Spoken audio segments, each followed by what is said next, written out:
Bonjour à toutes et à tous. Je suis ravie de vous accueillir aujourd'hui pour ce webinaire exceptionnel où on va vous dévoiler les résultats du tout premier baromètre sur la perception et les attentes des salariés français concernant la démarche RSE de leur organisation. Je pars du principe que vous m'entendez correctement. Néanmoins, si bien entendu vous avez un souci, vous ne m'entendez pas, n'hésitez pas à le mettre dans le chat. Nous vivons une époque de profonde transformation. La perception de la place de la RSE a grandement évolué ces dernières années, s'est imposée comme une nécessité incontournable. Et on constate qu'en 2024, finalement, il ne s'agit plus simplement de cocher des cases ou de répondre à des obligations légales ou à des certifications, mais bien de redéfinir notre manière de créer de la valeur collectivement et de contribuer positivement. Aujourd'hui, plus que jamais, les dirigeants sont confrontés à des questions essentielles, parmi lesquelles comment faire en sorte que notre engagement RSE soit authentique et impactant. Comment aligner les objectifs de développement durable et les attentes des collaborateurs, ou encore comment transformer nos initiatives RSE en levier d'engagement et de performance. Le baromètre qu'on va vous présenter aujourd'hui a vocation à offrir des réponses à ces interrogations, en tout cas offrir des premières réponses à ces interrogations. On a vraiment choisi de prendre le pouls justement des salariés français. On a pu identifier justement leurs perceptions, leurs attentes, leurs aspirations. Et vous allez le voir, les résultats sont intéressants, surprenants aussi parfois. Ce baromètre, il faut le savoir, ce n'est pas seulement une photographie de l'état actuel des choses, mais plutôt un miroir tendu à chaque organisation. J'espère qu'il va vous inviter à réfléchir, peut-être à vous remettre en question et en tout cas à imaginer des nouvelles façons de faire. On est convaincu que, en tant que dirigeant, justement, on a la responsabilité et même l'opportunité de construire des entreprises où la RSE n'est pas simplement un concept abstrait, voire abscon, mais une réalité qui est vécue au quotidien par chaque collaborateur. Alors, ce baromètre, avant de donner la parole et de vous livrer justement les résultats, il a été imaginé par Bishek d'un côté, par Act4Now également, et orchestré par Cospirit Group. Je vais prendre une petite minute pour vous parler de nous. Bishek, qui est représenté par moi-même, dont je suis la fondatrice. Bishek, c'est quoi? C'est une plateforme digitale qui est dédiée justement à l'intelligence collective, à la co-construction, et on accompagne depuis à peu près 7 ans des transformations, des mutations, des transformations d'entreprises et d'organisations publiques. Act4Now, qui est représenté par Charlotte, qui prendra la parole tout à l'heure, qui en est également la directrice générale, la fondatrice, est un cabinet de conseil RSE qui accompagne également, qui accélère la transition socio-écologique des entreprises et des organisations. Et enfin, je vous le disais tout à l'heure, orchestré par Cospirit Group et notamment par le pôle études, qui est aujourd'hui représenté par Mélanie, qui nous fait le plaisir et l'honneur d'être avec nous aujourd'hui et qui va nous présenter justement les résultats de ce baromètre. Le pôle études de Cospirit a pour vocation d'aider ses clients à prendre leurs décisions business, métier, en réalisant justement des études qualitatives et ou quantitatives autour de problématiques diverses et variées. Dans un instant, je vais donner la parole justement à Mélanie, petit roulement de tambour, mais avant, on vous propose un peu sous forme de petite icebreaker, on vous propose une question et vous allez pouvoir directement dans le chat y répondre. Vous allez avoir quelques secondes pour répondre, donc rendez-vous dans le chat et la question est la suivante. D'après vous, quel est le pourcentage de salariés français qui ont une méconnaissance de la RSE? Voilà, vous allez dans le chat, vous allez voir, il y a 3 réponses possibles, 15%, 45%, 65%. La question étant, d'après vous, quel est le pourcentage de salariés français qui ont une méconnaissance de la RSE? Je vous laisse encore quelques instants, quelques secondes pour répondre à cette petite question. J'en profite également, maintenant que vous avez tous ouvert le chat, pour répondre, pour vous dire que ce chat est votre chat. N'hésitez pas à poser vos questions, à commenter. Nous aurons l'occasion justement dans la dernière partie de ce webinaire de prendre vos questions et de répondre, j'espère, à un maximum d'entre elles avant de conclure.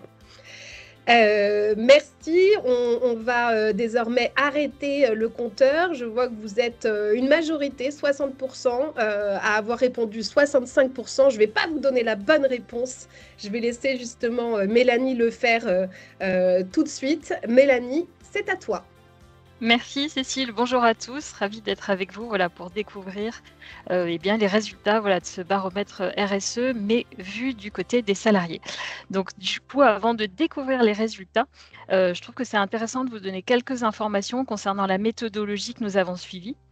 C'est une étude qui a été réalisée via un panel online, donc on a interrogé les personnes via effectivement le web. On les a interrogées du 6 au 24 mai via un questionnaire d'environ 8 minutes. On a interrogé 1000 répondants représentatifs donc de la cible qui nous intéresse, qui sont les collaborateurs qui travaillent dans des organisations de 250 personnes ou plus. On a aussi bien des structures privées que publiques. On va regarder un petit peu plus les profils dans le détail dans quelques instants. Et puis, pour garantir, parce que c'est hyper important que cette étude reflète effectivement fidèlement la diversité et vraiment du coup l'avis et la perception de cette cible de salariés, on a mis en place effectivement des quotas. Ça signifie qu'on collecte des réponses d'une manière vraiment équilibrée entre les différents groupes et les différents profils. Et puis ensuite, on met en place un redressement dans l'analyse de nos résultats pour avoir vraiment une lecture représentative, c'est-à-dire que nos résultats sont vraiment le reflet de cette cible de salariés publics-privés des organisations de 250 personnes ou plus. Donc, découvrons rapidement le profil. Qui sont-ils, ces répondants? Donc, vous avez une lecture selon le sexe, une répartition par le sexe, selon l'âge aussi de nos répondants. Ça va être intéressant parce que vous verrez au fil de la présentation, on reviendra, notamment on fera des petits focus selon ces profils, notamment en termes d'âge. On ira regarder un peu ce qui se passe sur nos moins de 35 ans. Ils sont 23%, comparés notamment aux autres tranches d'âge. Sur les 35-54, ils sont 53%, et puis les 55 ans et plus, 24% de nos répondants. On a aussi une répartition selon la catégorie socio-professionnelle avec 53 de CSP+, où on ira aussi regarder du côté des CSP+, parfois ce qui se passe, une répartition géographique et la lecture selon le type de structure, selon qu'elle soit une structure, une entreprise privée, une organisation publique ou une association. On a également une répartition selon les secteurs, rapidement, juste pour vous donner un petit peu la carte d'identité de nos répondants. Donc, on a un quart de nos répondants qui travaillent dans le secteur de l'industrie, 12% dans le secteur du commerce et de l'artisanat, 11% en finance et assurance. Et puis, on a d'autres secteurs qui sont représentés. Et puis, on avait aussi un tiers qui était dans un autre secteur qui n'a pas été cité. Et si on regarde tout de suite la première, pas la première question, mais en tout cas une question, parce que c'était intéressant d'avoir cet éclairage et de l'avoir aussi en tête avant de découvrir les résultats, on leur a demandé si eux-mêmes, se sentaient concernés par des enjeux environnementaux et sociaux. Donc, au global, ce qui est intéressant, c'est de voir tous, en tout cas, les trois quarts, se sentent concernés par ces enjeux. On a un quart qui se sentent vraiment très concernés par les enjeux environnementaux. Et au global, c'est 78% des répondants qui se sentent concernés. Donc, effectivement, on zoome déjà sur les résultats des moins de 35 ans qui, eux, sont une catégorie, une cible, qui se sent encore plus concernée que les autres. 85% nous disent qu'ils se sentent vraiment personnellement concernés par ces enjeux. C'est beaucoup plus, finalement, on constate, que les autres tranches d'âge. Et c'est aussi pour ça que vous allez voir, on va effectivement venir zoomer un petit peu sur cette tranche d'âge, parce que c'est hyper intéressant, finalement, de voir un petit peu, on parle de la Gen Z, etc., mais de voir, finalement, aussi ce qu'il en est avec cette lecture de baromètre RSE. Et puis, on a une tendance intéressante, juste, je la commente, sur les CSP+, qui ont aussi un peu plus tendance à se sentir concernés par les enjeux environnementaux. Alors, rentrons maintenant, nous avons effectivement posé les bases de la méthodologie, on va passer aux résultats voilà, que vous attendez.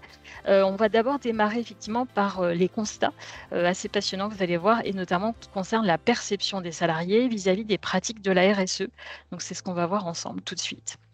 On leur a demandé, donc c'était la question voilà, qu'on vient de vous poser, effectivement, à quel point est-ce que, enfin, on leur posait la question, à quel point est-ce que vous savez si votre entreprise, finalement, elle est engagée, enfin, pardon, à quel point est-ce que eux connaissent la définition et ce que veut dire la RSE, donc responsabilité sociétale des entreprises. Un tiers nous disent qu'ils savent précisément, qu'ils en ont déjà entendu parler et qu'ils savent précisément ce dont il s'agit, mais on découvre aussi qu'un tiers, c'est très vague, enfin voilà, on se rend compte que finalement c'est assez imprécis, et un tiers ne sait pas du tout finalement ce que ça veut dire, voilà, ce que veut dire ce terme de RSE. Donc on a, voilà, c'était la question de tout à l'heure, 65%, les 2 tiers des salariés qui ont une méconnaissance totale ou partielle de la RSE. Si on regarde du coup un petit peu ce que ça donne, effectivement, on parlait des profils sociodémos, donc en termes de tranche d'âge, on découvre, et là on inverse un petit peu le prisme de la lecture, on découvre que sur les moins de 35 ans, on a une connaissance de la RSE qui est bien plus forte. Près de la moitié, en fait, savent effectivement de quoi il s'agit. Et puis un quart qui a une connaissance vague. Donc effectivement, on a à peu près les 3 quarts qui ont quand même une connaissance, une meilleure connaissance, ça c'est évident, que l'ensemble des autres tranches d'âge. Donc on voit que c'est vraiment on a vu qu'ils étaient plus concernés, du coup aussi, ils ont une meilleure connaissance de la RSE. Et on va le voir, voilà, on va toujours relayer en fait cette lecture et ce zoom, parce que ça va être hyper intéressant pour nos résultats. On leur a demandé, donc voilà, en termes d'engagement, là on a vu la connaissance de la RSE, mais finalement à quel point leur structure était engagée ou pas dans une démarche RSE. On a, pareil, on va retrouver un tiers des répondants qui nous disent oui, moi ma structure, elle est vraiment engagée dans une démarche.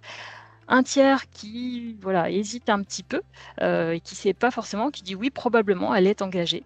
Et puis on va retrouver des répondants qui soit ne savent pas, soit estiment qu'effectivement leur entreprise n'est pas du tout engagée dans une démarche RSE. Si on zoome maintenant sur les 64% qui sont ici de salariés qui nous disent que l'entreprise effectivement est engagée, on voulait regarder finalement à quel point, quand elle est engagée, à quel point elle est mature. Donc on leur a demandé, voilà, sur une échelle de 0 à 10, quel est le niveau de maturité de l'entreprise, 10 étant un très fort niveau de maturité, 0, aucune maturité. Donc on a effectivement une lecture, donc une note globale de 6,9 qui reflète effectivement, donc côté quand on est certainement engagé, effectivement un niveau de maturité qui est plus fort. Là on n'est pas surpris, mais voilà, de 7,7. Et quand on a plutôt des salariés qui hésitent un petit peu sur l'engagement de leur structure dans la démarche RSE, on va retrouver une note de 6,2. On revient sur le niveau de connaissance dont on a parlé en introduction tout à l'heure, juste pour regarder finalement, quand on regarde les salariés des entreprises dites engagées dans la démarche RSE et des entreprises non engagées, est-ce qu'il y a finalement un niveau de connaissance de ce terme RSE qui est différent. Donc on se rend compte qu'effectivement sur les entreprises engagées, c'est près de la moitié des salariés qui savent ce que veut dire ce terme de RSE, mais on a encore, y compris dans les entreprises engagées, finalement, des gens qui hésitent ou qui savent qui ont une connaissance imprécise finalement de ce terme, puisque c'est 33% qui savent vaguement et 19%, on retrouve quand même 20% de salariés dans les structures dites engagées qui ne savent pas ce que veut dire le terme RSE. Donc c'est intéressant de constater que même dans des organisations engagées, la culture RSE, même si elle est plus forte, elle a encore aussi peut-être, on verra, mais besoin de progresser.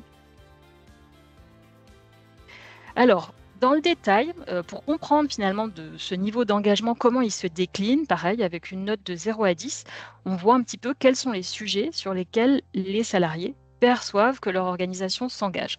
On leur a demandé de donner une note de 0 à 10, 10 qui correspond à un fort engagement de la structure par item, 0 à aucun engagement sur le sujet, et on se rend compte qu'effectivement, d'après les salariés, toujours, c'est la diversité, dans le premier sujet qui est adressé par les entreprises ou les organisations, il s'agit de la diversité et de l'inclusion. Ensuite, la gestion des déchets, le numérique, les conditions de travail, puis après on a des sujets qui sont adressés, mais un petit peu moins. Ce qui est intéressant, c'est de regarder aussi sur les organisations dites engagées dans la démarche. On va retrouver le même classement, donc on retrouve la diversité en premier, la gestion des déchets, le numérique, bien entendu, avec une note qui est supérieure, notamment à 7, qui reflète un niveau d'engagement aussi qui est plus fort. Ça sera intéressant, on reviendra tout à l'heure aussi sur ces résultats. On regarde maintenant en termes de... Voilà, maintenant qu'on a exploré la perception, le niveau d'engagement des entreprises, on va découvrir ensemble ce que les entreprises finalement mettent en place un peu plus concrètement et vu toujours à travers les yeux des collaborateurs. Là, on parle maintenant, on leur a demandé en termes de pratiques, effectivement, ces pratiques par item étaient mises en place ou pas dans leur entreprise. Donc on se rend compte que le constat, c'est que la démarche RSE, elle est plutôt effectivement top-down. Il y a un bon niveau d'implication de la part de la direction, notamment avec 53% de sous-total d'accord. Et puis aussi une bonne intégration, une bonne déclinaison de la démarche RSE dans la stratégie globale de l'entreprise, donc avec 52% qui sont d'accord avec cette affirmation. Mais on s'aperçoit que du côté collaborateur, ce qui va être plutôt ici, ils se sentent quand même peut-être pas suffisamment informés. En tout cas, là, finalement, on a 55%, c'est les chiffres qui sont ici, de collaborateurs qui estiment qu'ils ne sont pas suffisamment informés concernant la démarche. Donc ça, on trouve que c'était un chiffre intéressant de voir ce décrochage finalement entre d'un côté plutôt une démarche qui est portée par la direction avec ce niveau d'implication fort au niveau de qui est présent en tout cas au niveau de la stratégie, et puis ce niveau d'information qui est légèrement insuffisant. Et puis aussi concrètement, ils ont du mal à percevoir les avantages de la démarche RSE pour eux en tant que collaborateurs, mais aussi finalement dans leur mission. On voit c'est 42% qui sont d'accord, mais du coup ça veut dire que c'est 58% qui ne finalement perçoivent pas du tout l'avantage de la RSE pour eux dans leur mission. Donc on se rend compte qu'il y a un genre de gap finalement qui émerge avec d'un côté cette démarche portée côté plutôt direction, et puis finalement au concret, j'allais dire concrètement pour les collaborateurs, un petit décrochage.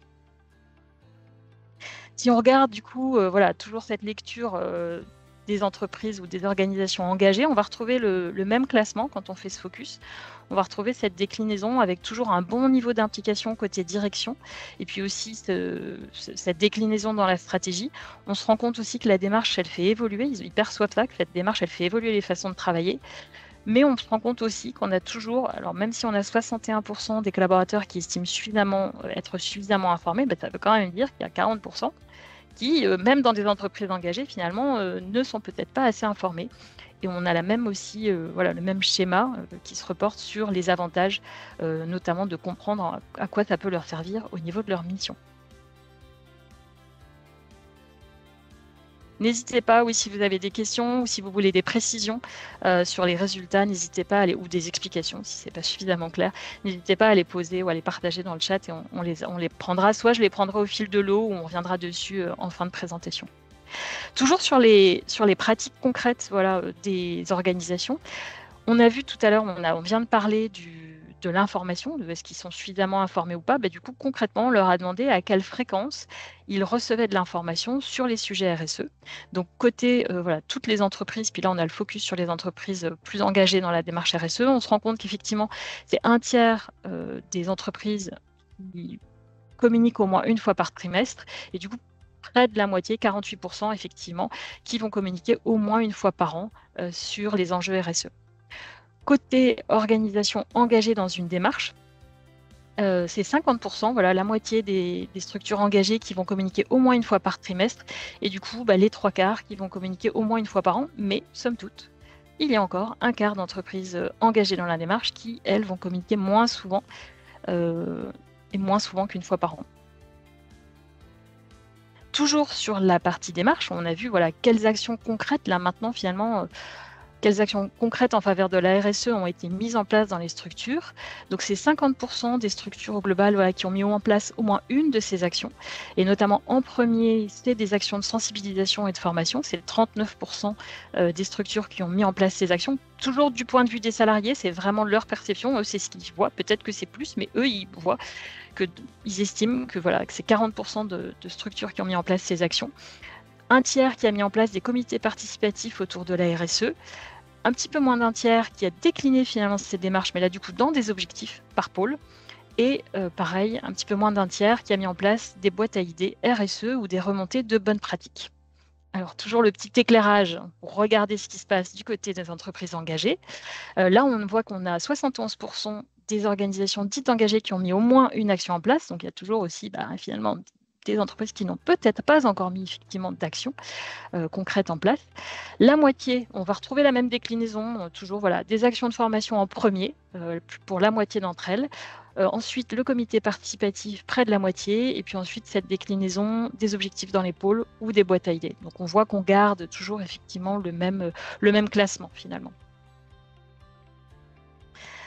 Maintenant, on a vu effectivement ce qui a été mis en place, mais voilà, on a voulu aller un peu plus loin et savoir si concrètement, finalement, les répondants qui étaient sollicités avaient été formés concrètement ou faisaient également partie d'un comité RSE. Donc, c'est les résultats que vous voyez là.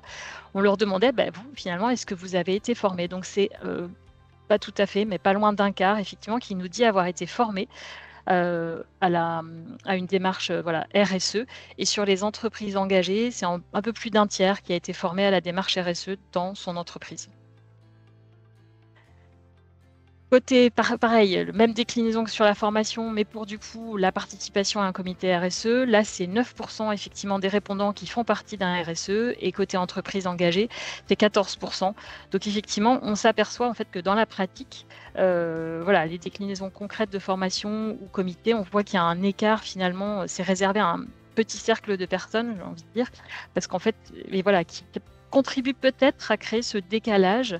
Voilà, à la fois on a vu sur la partie formation et là sur la partie comité, ce décalage entre finalement cette implication de la direction, une démarche qui est bien mise en place et déployée, déclinée dans la stratégie de l'entreprise, mais finalement peut-être à quel point il y a un petit écart qui se creuse et de ce qui est perçu finalement concrètement par les collaborateurs.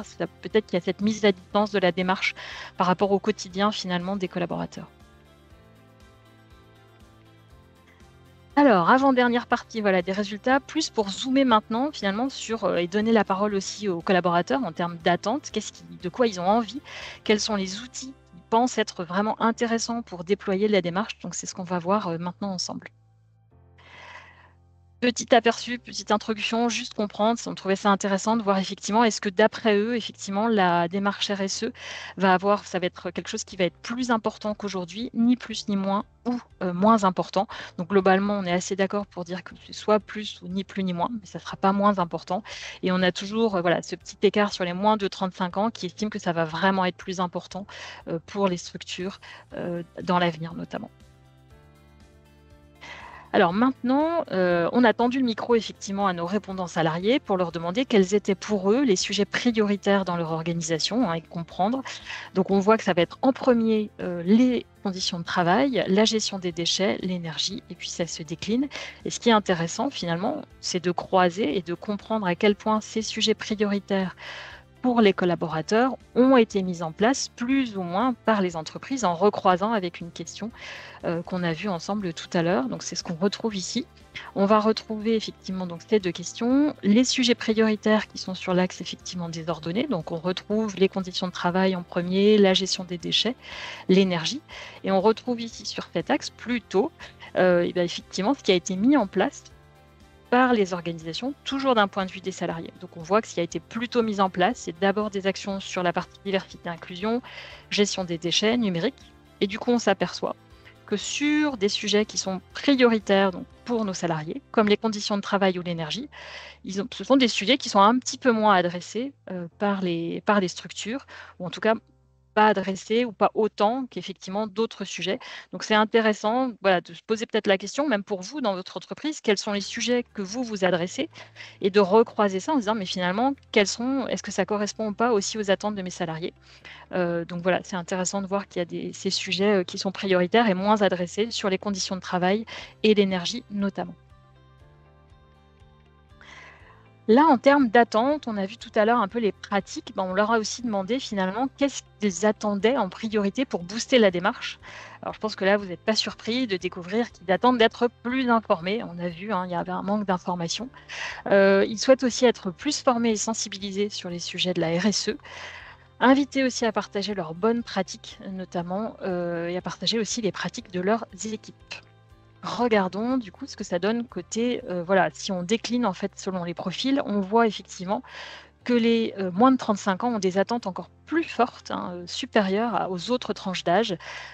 On retrouve le même classement, mais forcément, voilà, les chiffres sont effectivement boostés. Ils ont des attentes beaucoup plus fortes que les autres. On décline maintenant les attentes des collaborateurs qu'on retrouve ici, donc effectivement avec des attentes très fortes en termes de formation, enfin de formation, mais aussi surtout d'information. Et puis, quelle est l'implication concrète des structures, sachant que sur la lecture, là, on est à un niveau de 50% de vraiment mise en place. Donc finalement, ça questionne parce que ce sont vraiment des attentes fortes, avec finalement une mise en place assez timide côté des entreprises, ou en tout cas de ce qui est aussi perçu de la part des collaborateurs. On retrouve maintenant, on leur a demandé quels sont les outils qu'ils trouvent intéressants, qui les aideraient à vraiment booster leur niveau d'engagement. Donc en premier, on va retrouver effectivement les formations et le e-learning. Vous avez la lecture effectivement pour les organisations engagées. Les comités d'animation RSE arrivent en deuxième position. Et puis on retrouve ici tout ce qui concerne les ateliers participatifs de co-construction, mais également des plateformes de co-construction à la démarche RSE, qui sont ici notamment cités par un tiers des collaborateurs des organisations engagées. Et on voit bien effectivement que c'est complémentaire entre ateliers et plateformes pour pouvoir effectivement garder la dynamique sur le long terme et continuer de poursuivre l'animation et les échanges. Dernière partie maintenant, dernier volet de tes résultats, avec un focus rapide sur les enjeux autour de la marque employeur, avec deux questions. La première qui concerne effectivement la fidélisation.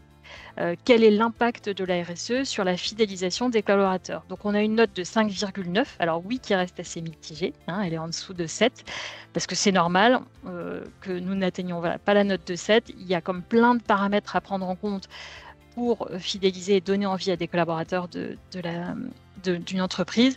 La RSE étant l'une d'entre elles, mais bien entendu pas la seule. Ce qui est intéressant, c'est de regarder effectivement sur les moins de 35 ans, on voit que cette note de fidélisation à l'entreprise, elle est aussi boostée justement par la démarche RSE. Bon, ça reprend des choses qu'on a vues ensemble. Ils se sentent plus concernés par ces sujets. Ils ont une meilleure connaissance. On voit que c'est vraiment un sujet qui leur tient à cœur, et du coup, effectivement, ça se répercute ici dans cette note de fidélisation vis-à-vis de leur entreprise. Et on voit aussi que quand on est dans une entreprise engagée dans une démarche, ça va aussi un petit peu booster finalement la fidélisation à l'entreprise. Deuxième point sur la recommandation maintenant vis-à-vis de l'externe. Même constat. Alors là, on voit qu'on a une note de 6,2 qui est somme toute un peu plus forte. Donc il y a sûrement en fait cette démarche RSE, elle donne un peu plus envie aussi, notamment aux collaborateurs, de recommander leur entreprise. Et on va constater de la même façon que quand on est dans une entreprise engagée, ça va donner envie d'en parler à l'extérieur avec une note de 7,1. Et c'est aussi quelque chose qui va être important pour le moins de 35 ans, pour donner aussi envie d'attirer finalement aussi des nouveaux talents. Donc c'est toujours quelque chose d'intéressant. Je vais laisser, j'espère que tout a été clair. Alors, j'ai effectivement pas toujours vu mais je vais reprendre et relire vos questions dans le chat. Et je vais laisser la parole à Charlotte pour la partie de la conclusion. À tout à l'heure. Merci. Merci beaucoup Mélanie et Cécile pour le partage de ces résultats. Donc effectivement, je vais maintenant prendre la main pour vous partager quelques points essentiels à retenir de ce baromètre. On peut juste passer sur la slide suivante, merci. Premier point, on constate effectivement dans ce baromètre qu'il y a une vraie méconnaissance et une perception qui reste floue de la RSE chez les salariés qui sont interrogés. Le fait que seulement un tiers des salariés connaissent réellement ce qu'est la RSE avec précision, avec tout de même une légère amélioration dans le secteur privé où on est à 4 sur 10, indique qu'il y a une lacune importante en matière de communication sur ce sujet, ce qui suggère que les entreprises doivent intensifier leurs efforts pour mieux sensibiliser et pour éduquer leurs employés sur ce qu'est la RSE, ce que sont ses objectifs et ses impacts. Second point, la démarche RSE est perçue globalement comme étant encore en cours de construction. On peut noter que les jeunes collaborateurs, c'est-à-dire les moins de 35 ans, semblent être plus informés et donc in fine plus engagés dans les actions RSE. Leur connaissance plus forte et leur fidélité qui est liée à la RSE indiquent que cette génération va valoriser plus fortement les pratiques plus responsables, plus éthiques. De plus, les collaborateurs semblent assez distants et perçoivent parfois d'une manière imprécise l'engagement de leur entreprise, bien souvent en raison d'un manque d'information. Ici, l'apprentissage, c'est qu'une meilleure transmission de l'information et une communication qui serait plus fréquente, plus détaillée, peut-être plus innovante, pourrait aider à dissiper ce flou et à faire sentir aux employés qu'ils font réellement partie intégrante de la démarche. Les collaborateurs souhaiteraient d'ailleurs être plus impliqués dans cette démarche RSE. Ils expriment dans ce baromètre un désir clair d'être impliqués dans la RSE, notamment en étant mieux informés, mieux formés et en ayant l'opportunité de partager eux-mêmes des bonnes pratiques.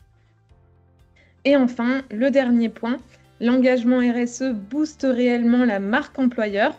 Les employés sont plus susceptibles de parler positivement de leur entreprise et de la recommander à d'autres si celle-ci est perçue comme étant socialement responsable et éthique. Pour finir, c'est quelque chose qui peut vraiment être constaté a fortiori sur la population la plus jeune, donc toujours ces moins de 35 ans, qui ressortent dans ce baromètre encore une fois comme une population qui est plus engagée et qui est surtout très curieuse sur ces sujets. Pour finir, on a essayé de tirer quelques bonnes pratiques de ce baromètre en vous proposant donc plusieurs actions à réaliser pour réduire cet écart entre perception et réalisation RSE. Première bonne pratique, faire un état des lieux en réalisant potentiellement votre propre baromètre en entreprise. Le fait de faire un état des lieux, c'est un premier point qui est essentiel pour comprendre où l'entreprise se situe actuellement en matière de RSE. Réaliser un baromètre interne peut permettre à l'entreprise de recueillir des données précises sur les perceptions, sur les attentes de ses propres salariés, ce qui peut constituer une base solide pour orienter tout le plan d'action, toutes les actions RSE futures. Second point, bien clarifier la RSE, qui est encore une fois un petit peu méconnue, et prioriser les enjeux RSE qui sont les plus pertinents pour sa structure, donc dans une logique de matérialité. Cette clarification et cette priorisation des enjeux RSE va permettre d'éviter les ambiguïtés et surtout de concentrer les efforts sur les domaines qui ont le plus d'impact pour l'entreprise et pour ses parties prenantes. Prioriser ces enjeux va assurer une meilleure allocation des ressources et une meilleure intégration des initiatives RSE dans la stratégie globale de l'entreprise. Ensuite, bien impliquer ses collaborateurs et le faire en anticipation. L'implication des collaborateurs, elle est cruciale pour la réussite des initiatives et des actions RSE. En arrivant à les impliquer dès le début, dès la genèse du projet RSE, et en anticipant leurs contributions, l'entreprise peut bénéficier de l'intelligence collective, de l'engagement des salariés, ce qui peut conduire à des idées qui seraient innovantes et sur le long terme à une meilleure mise en œuvre des actions RSE. Renforcer les actions RSE dans une logique de co-construction et d'intelligence collective. La co-construction, c'est un terme qui est vraiment clé en matière de RSE et le fait de co-construire avec ses parties prenantes internes pour commencer et ensuite externes va permettre de développer des actions RSE qui sont plus robustes et qui sont adaptées aux besoins réels.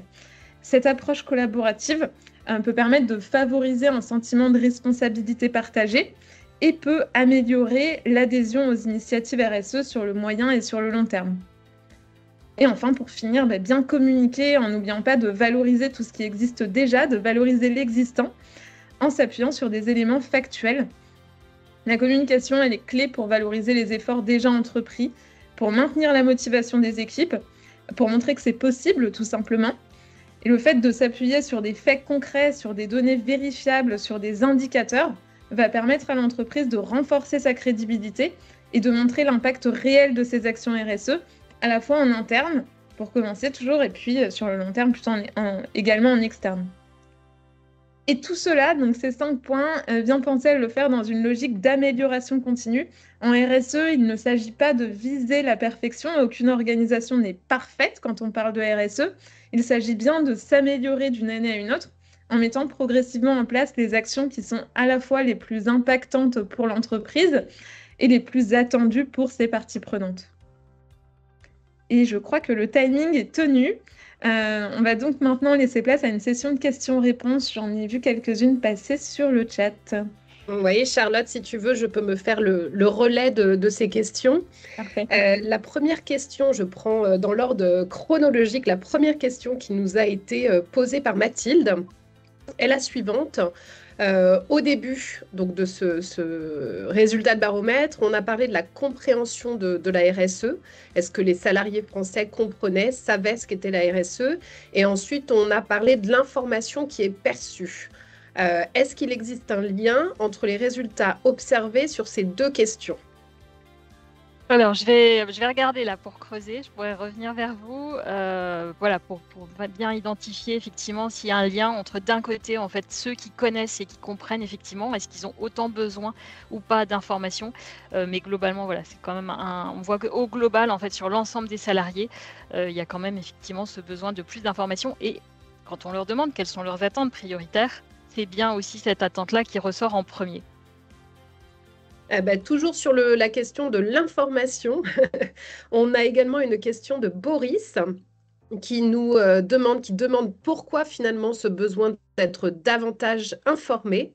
Quelle est la perception des collaborateurs sur l'apport de la démarche RSE au sein de l'entreprise, au-delà du contenu même sur cette démarche? Et enfin, pour eux, est-ce que cela doit servir à se reconnaître dans l'identité, les valeurs de l'entreprise, l'attractivité sur le marché de l'emploi, l'attractivité business? Mélanie, je te laisse.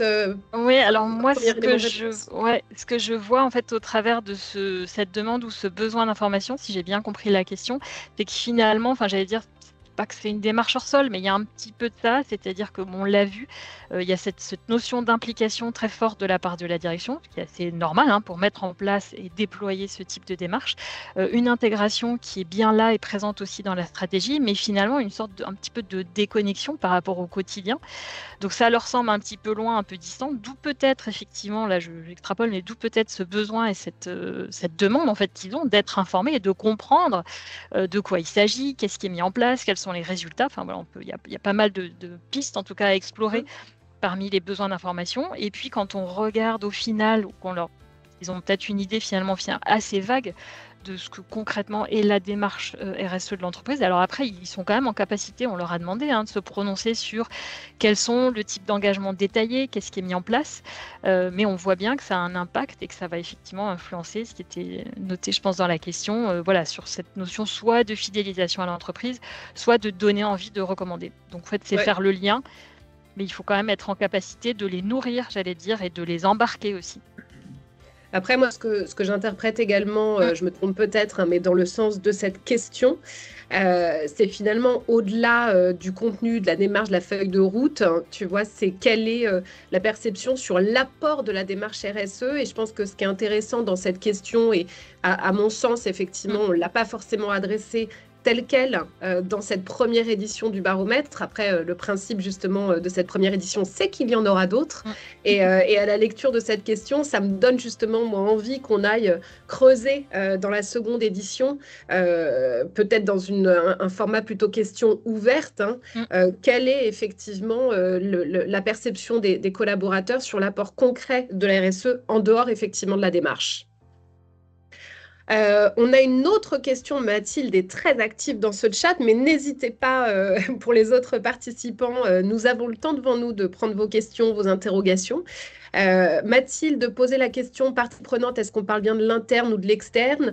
Oui, bien entendu, hein, notamment au regard de la directive CSRD, partie prenante, c'est interne, externe, fournisseur, client, salarié.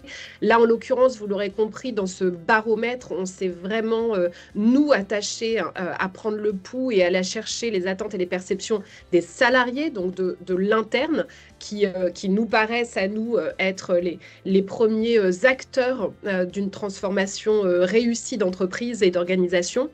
Néanmoins, on est d'accord que dans le principe, partie prenante égale interne comme externe. Et une autre question de Mathilde, qui du coup s'interroge par rapport à sa propre organisation et qui nous dit, voilà, j'ai l'impression que les plus jeunes ont des attentes plus importantes. C'est ce qu'on a vu à travers les résultats de ce baromètre à plusieurs reprises, hein, les moins de 35 ans, mais in fine, ils participent moins aux actions collectives. Est-ce que ce point est mesuré dans l'étude ? Alors, je vais regarder aussi, c'est un point que je vais creuser pour voir notamment quand on demande aux répondants s'ils ont été eux-mêmes formés ou s'ils font partie d'un comité, par exemple, de regarder à quel point on peut avoir des écarts ou des différences effectivement en termes de tranche d'âge. Ouais, je rajouterais aussi peut-être en éclairage d'éclairage, Vous allez le voir à l'issue de ce webinaire. Nous allons vous envoyer le rapport détaillé du baromètre. Et dans ce rapport détaillé, nous sommes allés plusieurs semaines à la rencontre de professionnels de différents secteurs d'activité, différentes fonctions au sein de leur organisation, pour leur demander des éclairages sur certains chiffres clés. Et ce qui est intéressant dans la remarque de Mathilde, c'est qu'en fait, on l'a entendu à plusieurs reprises, notamment quand on est allé interviewer des profils plutôt RH, qui nous ont effectivement remonté à plusieurs reprises ce qui semblerait être une distorsion entre une volonté, des attentes élevées, une volonté d'être impliqué, un souhait d'être impliqué, mais in fine, une décorrélation entre le besoin, l'envie et la réalité de leur contribution. En tout cas, c'est pas, Mathilde, j'ai l'impression que ce n'est pas un cas isolé du tout. Et on laissera Mélanie revenir peut-être vers nous avec des éléments plus précis sur les chiffres du baromètre sur ce sujet en particulier. Oui, parce que j'allais dire, mais c'est effectivement pas des. Je pense que ça m'est sorti de l'esprit parce qu'on les présente pas effectivement ici dans ce webinaire, mais on leur a effectivement posé des questions de mémoire à la fin, toute fin du questionnaire, pour savoir en fait finalement quelles étaient leurs pratiques. C'est plus des pratiques personnelles, de savoir si c'était des personnes qui, alors j'ai plus en tête toutes les items qu'on avait listés, mais par exemple pouvaient refuser un travail en fait qui n'était pas en accord peut-être avec leur vision ou les enjeux environnementaux. Enfin voilà, il y avait plusieurs points donc là qui sont pour le coup concrets.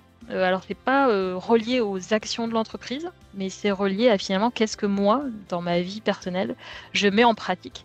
Et est-ce que du coup ce sont des pratiques, on va dire RSE, ou en tout cas côté notamment environnemental. Du coup, est-ce qu'ils le font ou pas? Donc, on pourra regarder finalement entre cette envie qui est exprimée et concrètement aussi, est-ce que ce sont des gens qui finalement mettent en place ces choses-là dans leur quotidien? On a répondu en tout cas aux questions qui étaient posées dans le chat jusqu'à maintenant. Je vous laisse peut-être réfléchir à vos éventuelles questions, suggestions pour la deuxième édition, commentaires en lien avec ce baromètre. Je vous laisse peut-être quelques instants pour les poser dans le chat.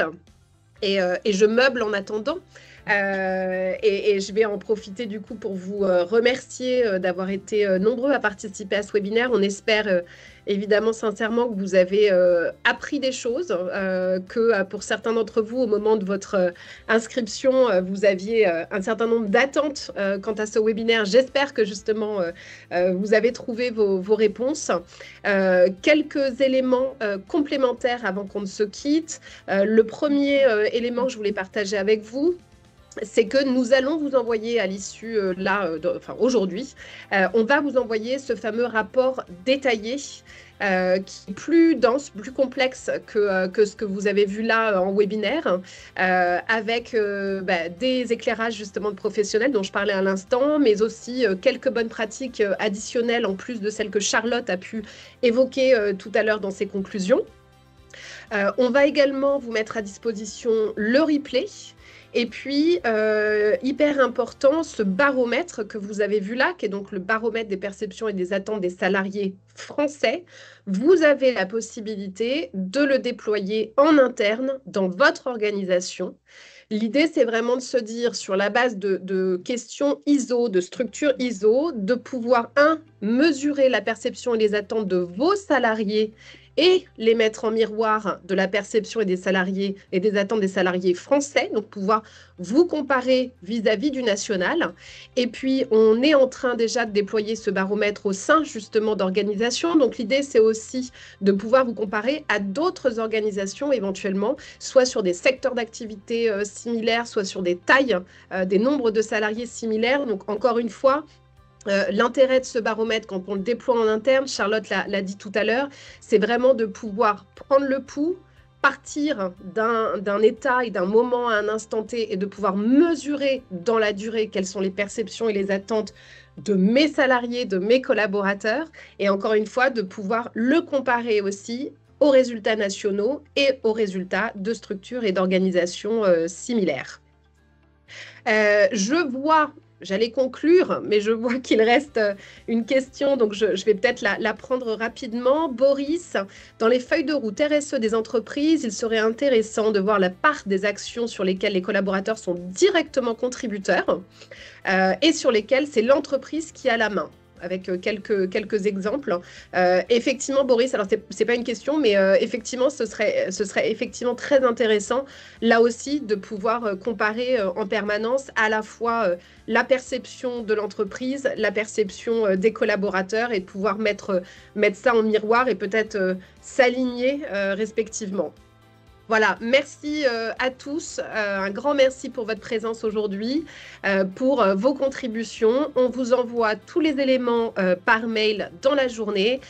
Vous avez dans la slide que nous allons vous mettre à l'instant nos coordonnées, donc n'hésitez pas si vous avez des questions, si vous souhaitez en savoir plus sur le baromètre, le déployer en interne ou sur la manière dont on peut vous aider à booster l'engagement justement de vos collaborateurs en interne autour de votre démarche RSE. N'hésitez pas à prendre contact avec nous par mail, par téléphone, sur notre site internet, via LinkedIn. On vous fait confiance pour trouver les moyens de nous contacter. Merci beaucoup. Bonne fin de journée à tous. Merci beaucoup à tous. Merci à vous.